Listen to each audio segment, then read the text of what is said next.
सल्ली अला रसूलिल करीम अम्मा बाद औज़ु बिल्लाहि मिनश शैतानिर रजीम बिस्मिल्लाहिर रहमानिर रहीम। आज हम आपके साथ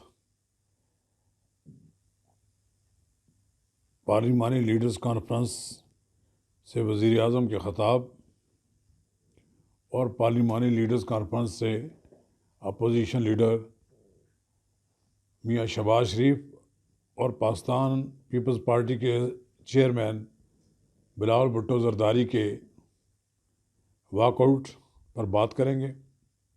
इसके अलावा हम हुकूमत और अपोजिशन के दरमियान ताल्लुकात कार पर बात करेंगे। जब से कोरोना वायरस पूरी दुनिया में फैला है, पूरी दुनिया में उसको रोकने के इक़दाम किए जा रहे हैं। पाकिस्तान में भी ये वबा फैल चुकी है। 1400 से ज़ायद लोग इससे मुतासर हो चुके हैं। 11-12 अमवात हो चुकी हैं। इस सिलसिले में हुकूमत ने कौमी सलामती कमेटी के इजलास में अहम फैसले किए। पूरे मुल्क को लॉकडाउन करने का तो फ़ैसला इसलिए नहीं हो सका कि वज़ीर आज़म की सियासी डिक्शनरी में मुकम्मल लॉकडाउन का मतलब ये है कि कर्फ्यू नाफिज हो जाएगा। वो कर्फ्यू नाफिज नहीं करना चाहते, लेकिन पाकिस्तान के पड़ोस में हमसे बड़ा मुल्क भारत, जिसने 21 दिन के लिए कर्फ्यू नाफिज कर दिया। पाकिस्तान मुस्लिम लीग नून के सरबराह मियाँ शहबाज शरीफ जब से पाकिस्तान वापस आए हैं, उनकी सियासी सरगर्मियों में तेज़ी आ गई है। पहले उनके बारे में ये कहा जाता था कि वो कोरोना वायरस पाकिस्तान में आया हुआ है और वहाँ पर बरतानिया में वो गुलछरे उड़ा रहे हैं। नए से नए हैट पहनकर वो अपनी तस्वीर बनवा रहे हैं। लेकिन जब वो पाकिस्तान वापस आ गए तो हुकूमत की जानिब से इन्हें खुश आमदेद नहीं कहा गया। स्पीकर कौमी असम्बली ने उनसे रब्ता कायम किया। उनको उन्होंने पार्लिमानी लीडर्स कॉन्फ्रेंस में मदऊ किया तो वो राज़ी हो गए। ये कॉन्फ्रेंस स्पीकर की कोशिशों से मुनक़्क़द हुई। इस कॉन्फ्रेंस में वज़ीर आज़म इमरान ख़ान ने ख़िताब किया। फिर इस कॉन्फ्रेंस से दीगर लीडरों ने भी ख़िताब करना था। बदकिस्मती देखिए इसे कि पाकिस्तान का वज़ीर आज़म पाकिस्तान की पार्लिमानी क़यादत से ख़िताब कर रहे हैं। जब वो अपना ख़िताब कर चुके तो वो उठकर चले गए। इस सूरत हाल ने स्पीकर की बुलाई हुई कॉन्फ्रेंस को नाकाम बना दिया। वो नताइज हासिल नहीं हो सके जो स्पीकर की कोशिशों से हासिल हो रहे थे। जब वज़ीर आज़म इमरान ख़ान कॉन्फ्रेंस से उठकर चले गए तो मियाँ शहबाज शरीफ ने इस्तफ़सार किया कि क्या वज़ीर आज़म कॉन्फ्रेंस में मौजूद हैं, तो उन्हें बताया गया कि वज़ीर आज़म तो जा चुके हैं। फिर मियाँ शहबाज शरीफ ने रद्द अमल के तौर पर उस कॉन्फ्रेंस से ख़िताब करने की से इनकार कर दिया। उसके बाद उनकी इक़्तिदा में पाकिस्तान पीपल्स पार्टी के सरबराह बिलावल भुट्टो ज़रदारी ने भी वॉकआउट कर दिया।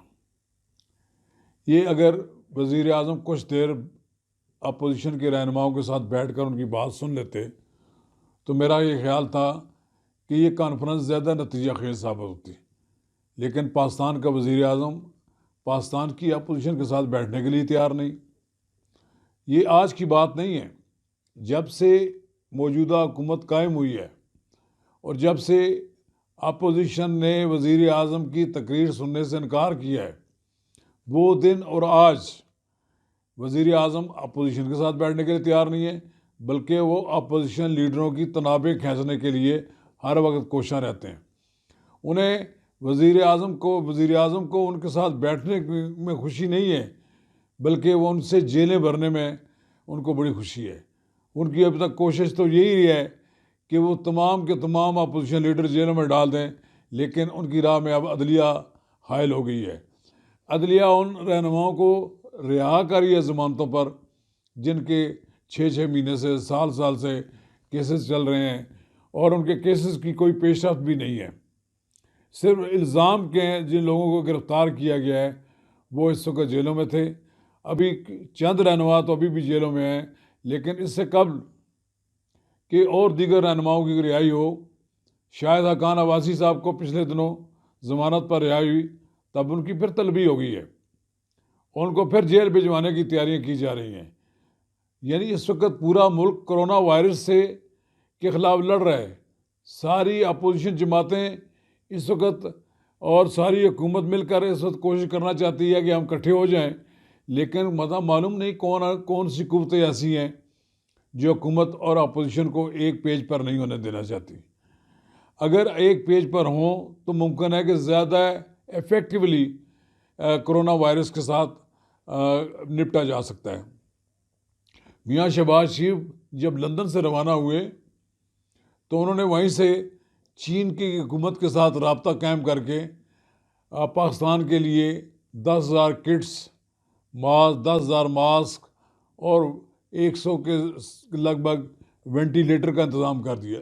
ये उन्होंने अपनी ज़ाती जेब से ये चीज़ें ख़रीदी और ये हुकूमत पाकिस्तान के हवाले कर दी। इसी तरह वो मज़ीद कोशिश लगे हुए हैं। अगर हुकूमत एक ऐसी कोऑर्डिनेशन कमेटी बनाती जिसमें मियाँ शहबाज शरीफ भी होते, बिलावल भुट्टो जरदारी भी होते, इमरान खान उनको हेड कर रहे होते, तो यकीनन दुनिया में रिस्पांस भी बहुत ज़्यादा अच्छा होता। मैं समझता हूँ कि इस वक्त अगर चीनी हुकूमत को अपनी तरफ कोई शख्स राग़ब कर सकता है तो वो मियाँ शहबाज शरीफ हैं, बिलावल भुट्टो जरदारी हैं।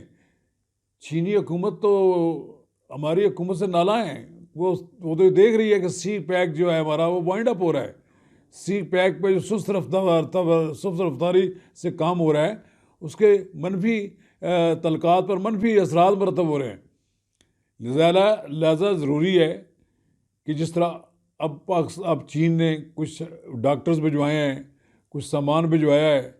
चीन इस वक्त पाकिस्तान की पुश्त पर खड़ा है क्योंकि चीन फातेह है। चीन ने कोरोना वायरस को शिकस्त दी है। चीन ने अपने मुल्क में कोरोना वायरस को न सिर्फ शिकस्त दी है बल्कि ये साबित किया है कि वो इतने अहल हैं कि उन्होंने अपने यहाँ एक वायरस जो पैदा हुआ और जिसने तबाही बर्बादी की, वहाँ पर उन्होंने एक बहुत बड़ी तादाद को, हज़ारों की तादाद में लोगों को सेहतियाब करवाया। और मैं ये समझता हूँ कि अगर चीन की मदद पाकिस्तान को मिलती है तो हम इंशाअल्लाह ताला इस पर काबू पा लेंगे। लेकिन हमें ये अपने कोई घर दुरुस्त करना चाहिए। हमें सियासी लड़ाइयाँ ख़त्म कर देनी चाहिए। हमें एक दूसरे का गिरबान पकड़ने के बजाय एक दूसरे के साथ करीब होना चाहिए और कुर्बत इतनी होनी चाहिए कि हम मिलजुल कर को फैसले करें।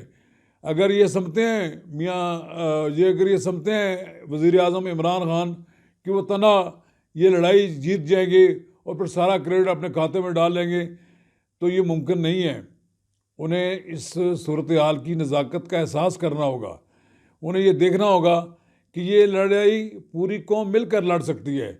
अभी तो सबसे बड़ा मसला ये है कि लॉकडाउन भी किया गया है, मसाजिद में नमाज़ों को भी महदूद किया गया है, नमाजियों को भी महदूद किया गया है, लेकिन लोग उस पर अमल दरामद नहीं करते। सख्ती चौकी नहीं की जा रही। पुलिस के सरबराह लोगों को हाथ जोड़कर मिन्नत समाजत करते हैं कि आप वापस चले जाएं, लेकिन लोगों ने एक तमाशा लगाया हुआ है। लोगों को एहसास ही नहीं है, लोग खेल तमाशे में मसरूफ़ हैं। मैं ये समझता हूँ कि एक मुकम्मल लॉकडाउन की तरफ मुल्क जाएगा।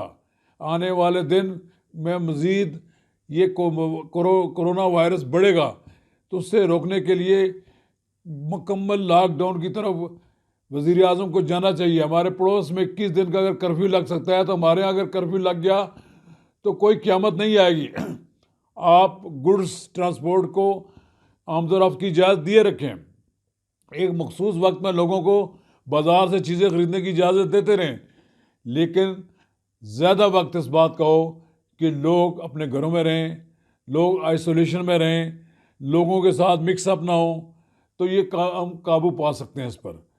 वज़ीर आज़म को फिलफौर मियाँ शहबाज शरीफ से रब्ता कायम करना चाहिए। वज़ीर आज़म को फिलफौर बिलावल भुट्टो जरदारी से बात करनी चाहिए। शहबाज शरीफ को तो तजर्बा इस मुल्क को चलाने का, सूबे को, मियाँ नवाज शरीफ को तो तजर्बा है इस मुल्क को चलाने का। आपकी तो हुकूमत को तकरीबन 18 महीने हुए हैं। आप अब तक जितने तजर्बात कर चुके हैं उनमें नाकामियों के सिवा आपको कुछ नहीं मिला। इसलिए आप मियाँ शहबाज शरीफ से पूछें कि किस तरह इंतज़ामिया चलाई जा सकती है, किस तरह वो मुल्क के अंदर कोरोना वायरस को काबू पाने के लिए इक़दाम किए जा सकते हैं। ये सब कुछ होगा तो इंशाअल्लाह ताला हम कोरोना वायरस को शिकस्त देंगे। खुदा हाफिज़, शुक्रिया।